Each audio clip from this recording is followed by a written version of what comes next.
Hello, and welcome to Jessica Recommends. We are going to be talking about science fiction books today. First of all, though, what am I reading?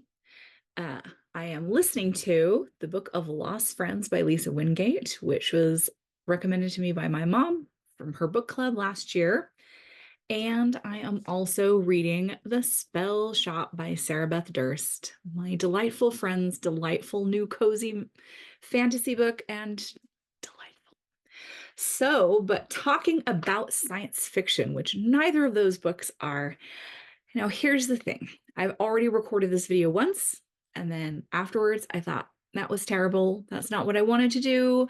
I have a House Atreides shirt and I wasn't wearing it. I did not talk enough about this book, that book, this book. So here we are, take two. Let's talk about science fiction because this surprises a lot of people about me because all of my books are actually fantasy that I write. And I do love fantasy so much, but I feel like science fiction was sort of seminal to my development as a human being. I've already talked once before about Dune, and I'm going to talk about Dune again. Again, House Atreides shirt. Here is the thing about Dune. This is one of numerous copies that I own. This huge, beautiful illustrated edition. There's my boyfriend, Paul. The thing is, I read Dune way too young, probably. It wasn't way too young for me, but it was way too young for most people. I was not yet 12 years old. But I had known about Dune for quite a few years. It was my older sister's favorite book next to Lord of the Rings. And she'd been so excited when the David Lynch movie was coming out. They were making a movie starring Kyle MacLachlan and Sting about her favorite book. Then she went to it and it was so bad. It's so bad. I own like the complete Dune where you can watch the different versions of Dune and the David Lynch one, and it is so bad. And the new movie is like so good. It's just unreal. So anyway, it was so bad, but trying to understand why my sister liked it, why she was so disappointed, I ended up getting this from the library. This is not the library copy. I did not steal it.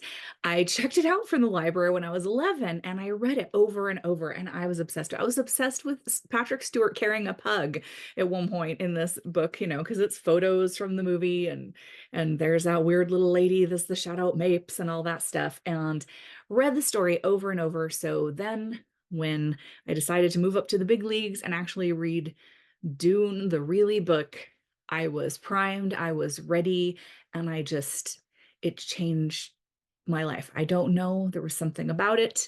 It just, it just, it just hit. And so it became like a whole thing. Like people would be like, oh, are you a Trekkie? No, I'm a Doonie.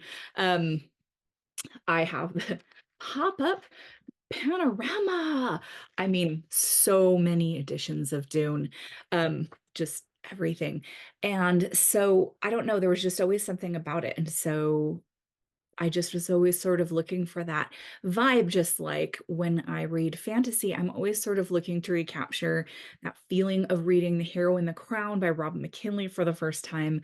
So I discovered kind of about the same time, just basically a few months later, after discovering Robin McKinley and realizing that I actually did like books and I loved fantasy, then I read Dune and was like, oh, and I also love spaceships and people talking about scientific things I don't understand on other planets. And so those became sort of my two things. I was always looking for something like The Hero and the Crown. I was always looking for something like Dune.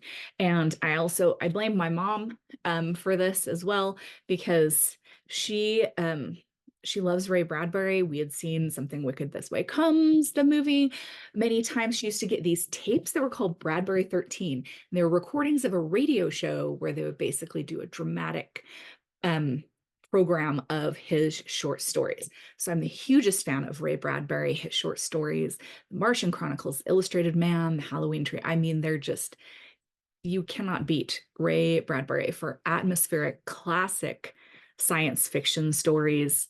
So I sort of grew up with that. I grew up hearing about Dune, talking about Dune, and then reading Dune, grew up hearing on road trips Ray Bradbury stories and watching movies based on Ray Bradbury stories, and it just became like a whole thing. So first, I'm going to talk about some of the things that were my favorite science fiction back in the day, and then I'm going to talk about the things there on this side of me. This is the old school, this is the new school.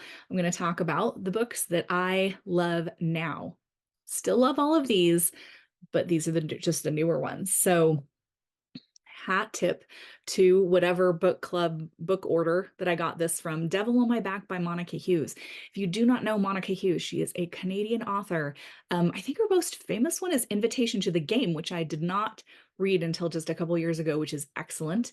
But she's a Canadian author who did a whole bunch of sort of middle grade and low YA books in the 80s that are just phenomenal. This is the one I had from the school book order that I was obsessed with, where people are living in domes in the future because outside is not safe, and they have jacks in their neck, and they can have any information in the world put in this little data pack, basically like a hard drive, and then plugged into their neck. So everyone has to walk with this stoop.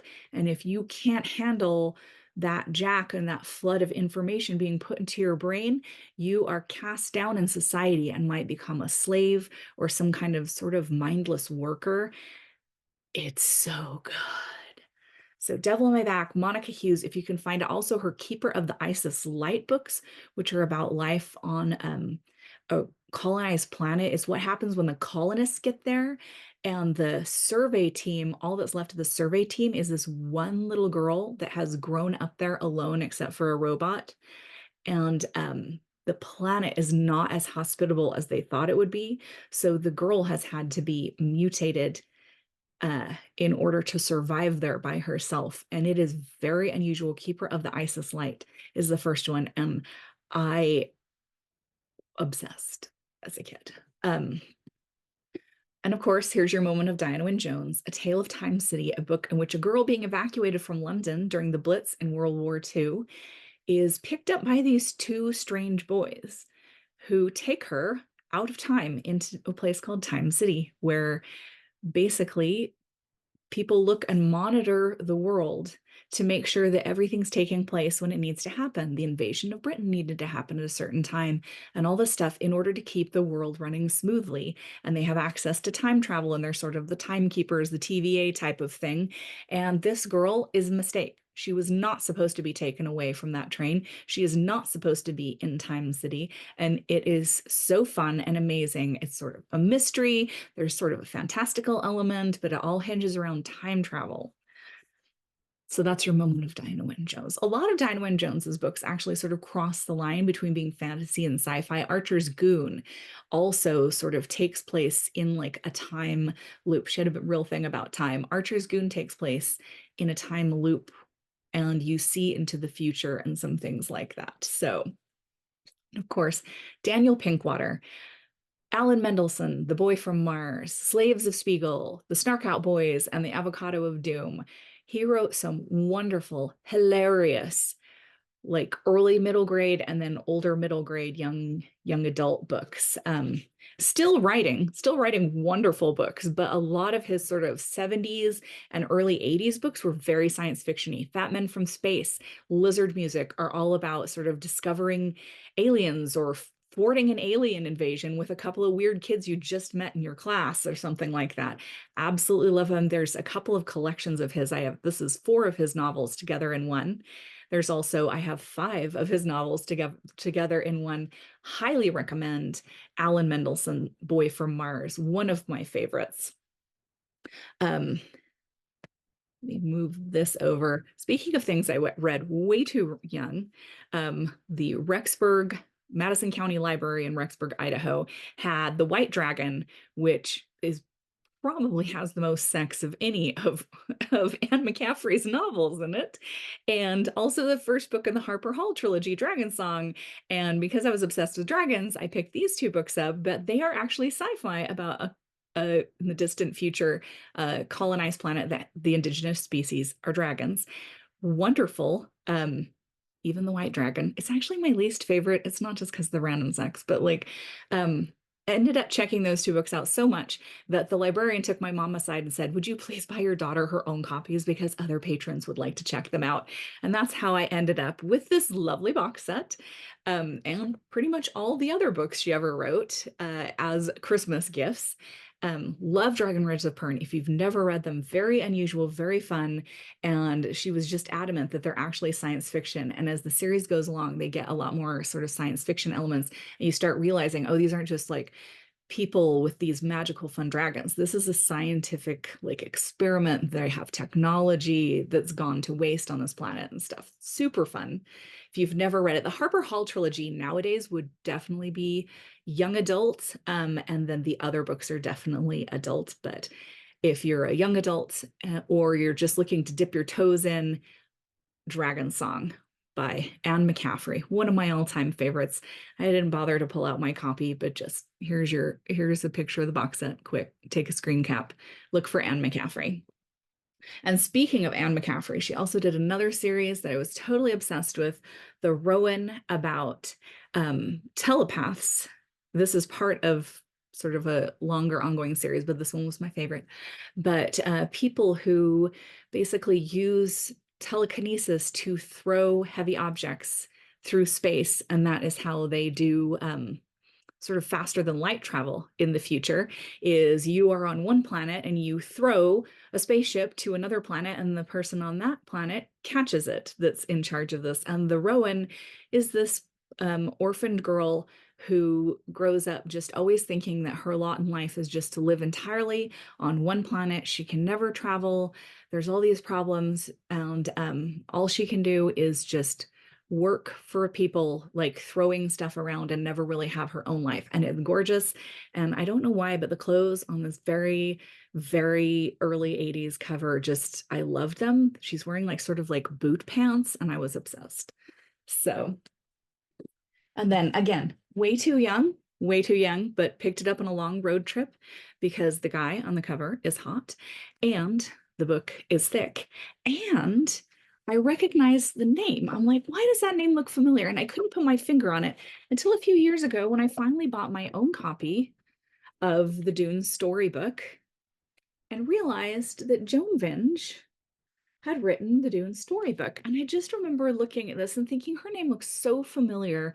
I'm going to try it. Look at this hot guy. This book has a ton of sex in it. And I was probably way too young for some of it. I don't remember how old I was, but I do know that I've read this book over a dozen times. Again, not because of the sex, but because it is such a fascinating idea. This guy is half alien and he is a telepath. And he has murdered someone in a previous book. This is actually the middle book in a trilogy, but it's my favorite. And he murdered someone in self-defense, actually, but he killed someone in self-defense, and that crippled his telepathic abilities. He can now only use them if he's on drugs. So he literally has to use drugs in order to use his powers, and he is hired by a huge corporation that basically owns all the planets of the universe because someone's trying to assassinate one of them, and he's hired as a bodyguard. And the reason why they want him is so that he will use his telepathic abilities to find out who is trying to kill her.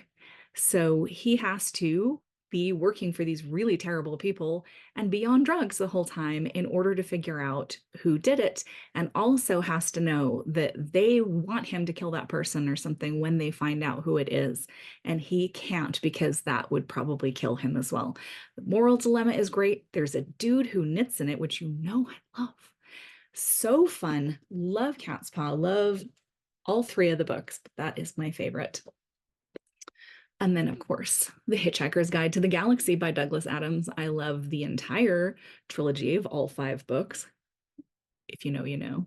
I have multiple copies of this as well. I just grabbed this one because it was handy. I've got like a big coffee table book sized one that is illustrated with just actual photographs, just random people they posed. I don't even think they're from the old BBC show. I even love the new movie with Martin Freeman. I think it's great. His quirky, very British sense of humor just really appeals to me. I love Dirk Gently's Holistic Detective Agency. But if you have not read the original Hitchhiker's Guide to the Galaxy by Douglas Adams, please do so. Treat yourself. And then we have one of, I feel, the most overlooked young adult science fiction books of all time, Jumper by Stephen Gould. That, yes, there was a movie with Hayden Christensen a few years ago. Please ignore it. Hayden Christensen is a doll, but that movie was terrible. Um, Jumper is about a kid who is being abused, and his dad goes to hit him one time, and he teleports away to a place where he feels safe, which is the public library. And he discovers that first only when he's stressed, but then later he can do it whenever he wants. He can jump or teleport wherever he wants to be as long as he's seen the place before. So, of course, unattended teenage kid immediately starts doing things like, robbing banks and stuff like that. But then sort of finds a mission in life that he can use his powers for good. And it's so fun. I just had my oldest read it, and he really liked it and thought it was just so cool. Love Jumper by Stephen Gould. He has another book. There are sequels to this. They are good. And they're more adult, but he also wrote a book which I would consider new adult, upper Y, whatever you want to call it, about some recently graduated from high school friends, called Wild Side. I will not say anything more about that because anything I say was probably a spoiler, but Wild Side by Stephen Gould is also as good, and I loved it to pieces as a kid. Then I had the very great fortune being a member of the science fiction book club, where you would subscribe and have books sent to you and things like that in high school. I had the very great fortune to one month receive this book, To Say Nothing of the Dog by Connie Willis. Absolutely changed my life. If you don't know Connie Willis, I consider her one of the finest science fiction or any kind of writers that we have in America today. To Say Nothing of the Dog is part of an ongoing series she has about Oxford time travel experts. These are people at Oxford University who are using time travel in order to study historic periods. They have to go back in time, they have to do all their research, the clothes have to be accurate, like all those things. And she sort of goes back and forth. She's very, very funny when she wants to be funny, and she's very, very heart-wrenching when she wants to be heart-wrenching. To Say Nothing of the Dog is sort of a spoof on the Victorians. It's loosely based on like Jerome K. Jerome's Three Men in a Boat. So fun. This guy is time lagged from too much time travel. So they send him to recuperate in the Victorian era because that should be nice and easy as long as he doesn't interfere with anything or change anything.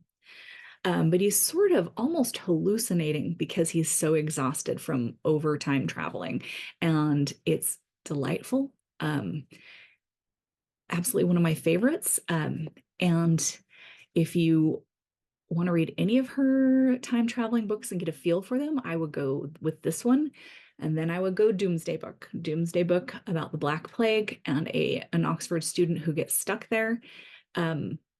Actually sort of predicts the 2020 pandemic and has equally great storylines set in future Oxford and past Oxford. And I absolutely love it to pieces, but it is real heavy reading. It is also extremely thick. Love Connie Willis. So let's talk about some newer stuff that is just fabulous. Of course, I said I would talk about books for every age of reader. So David Wiesner's Mr. Wuffles. If you don't know David Wiesner, sure you do. He's won multiple Caldecott Awards, Tuesday, Three Little Pigs, some great stuff. Mr. Wuffles, one of his more recent ones, is about this cat. And also right here, see this little colander? That's a spaceship. It sort of asks the question, what would happen if little green men came to our planet to take over and they were really little green men? It's delightful. It's a delightful picture book. It's especially fun for kids that can't really read yet themselves because his books don't generally have words in them or only a few words. And you'll have to check it out and find out why. It's really great for kids that can't actually read to themselves yet to look at.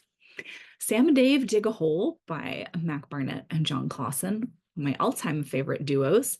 Love both of them to pieces, think they're so fun. And Sam and Dave Dig a Hole is a very unusual book. You have to pay a lot of attention to the words and the pictures. I love to read this one out loud to classrooms, in my kids' classrooms, and I tell them, this is a great science fiction story. It reminds me of a classic science fiction story like Hey You Down There. And you have to really watch the pictures as you're reading the words. So fun. Rigor the Overlander. This came out before The Hunger Games by Suzanne Collins. Was sort of highly recommended. Like, I heard a lot of librarians talking about it. I was working at a school at the time when it first came out, her first book, and everyone's like, oh, this fun new book. And like, I was seeing it in sort of like book circles, like teachers were talking about it and stuff like that. It's a middle grade book. And I'm not even sure if it's sci-fi, is it fantasy? Nobody cares. It doesn't matter. About a kid who in New York City whose little sister crawls into a heating vent in their apartment's basement, and he crawls in after her to pull her back out, and they go into a whole other world. It's magnificent. It is the first book in a 5-book series. I love it. It is really great. I like The Hunger Games, but I prefer this series to The Hunger Games. It's for a little bit younger readers, but deals with some hard stuff, but she does it well. With parent loss and just some things like that. It's really, really good. But moving up to slightly older, Enchantress from the Stars is a book that was actually written when I was a kid, won the Newbery Honor, and it was sort of out of print for a while, and they've just brought it back into print. Beautiful new edition. I read it as an adult. Forward in this one is by Lois Lowry. And this is about a girl from a very advanced planet that basically their job is first contact. They're sent down on an exploration team to check out planets and see if they are ready yet to know about life on other worlds. And they crash on a planet that is not ready. They crash on a planet that is still sort of medieval level of technology. And so they're not supposed to make contact with anyone because they don't want to freak them out. And you can tell from the title that that doesn't go as well as you would think. It is really fun. It's really interesting. This one is not fun. This one, Life as We Knew It by Susan Beth Pfeffer. So great. Set in our world, set in our time, but what happens if a meteor shower hits the moon just hard enough to alter its orbit, and the repercussions for the climate and everything that happens after that. This takes place over 1 year. There are sequels to it. They are also good, but this first one absolutely scared me to death, honestly. Like, I had a new baby at the time and my other 2 kids were very little, and I just kept freaking out about it. Like, do we have enough food storage? Do we have enough water? What would we do if we didn't have heating? And like all these things. So it's that kind of book. It's sort of like, it's the end of the world and what do we do and how do we survive? It's so good. It really makes you think, but just be warned that it is it's pretty heavy duty. Scythe by Neal Shusterman. Neal Shusterman is doing some absolutely fantastic science fiction for teens right now. Just amazing stuff, all kinds of real crazy things. He wrote Dry, co-wrote it with his son, and about sort of also like very recent events that could happen where the supply of water to California is temporarily cut off for just 48 hours, and what would happen if that happened today. Scythe is set in the very distant future, though, and is about if we can cure death, if we can literally bring anyone, no matter how they die, back to life, how do you keep the population in check? And so there are people who go around and determine that someone has lived long enough and it's time for them to die permanently. And they are scythes, or basically like Grim Reapers. It is a job.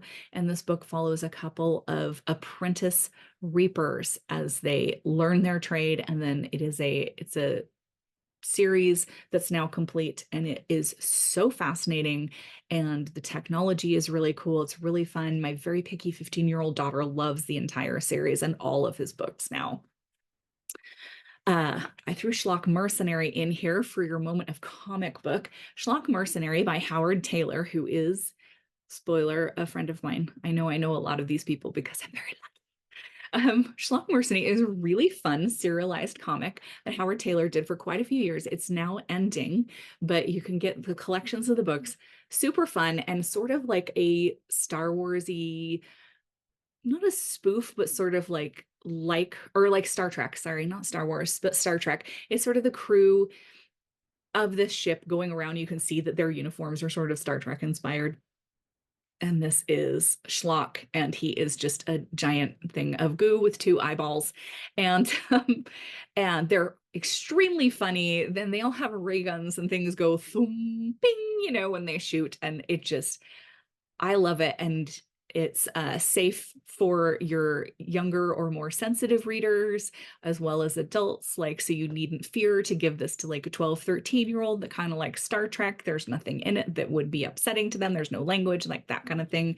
And it's a super fun. I mean, I think there's like over 18 collections now of the comics to get the whole story, and just delightful. Howard Tayler, Tayler is his name. And if you go look up his name and Schlock Mercenary, you can find his books and order them direct from the source.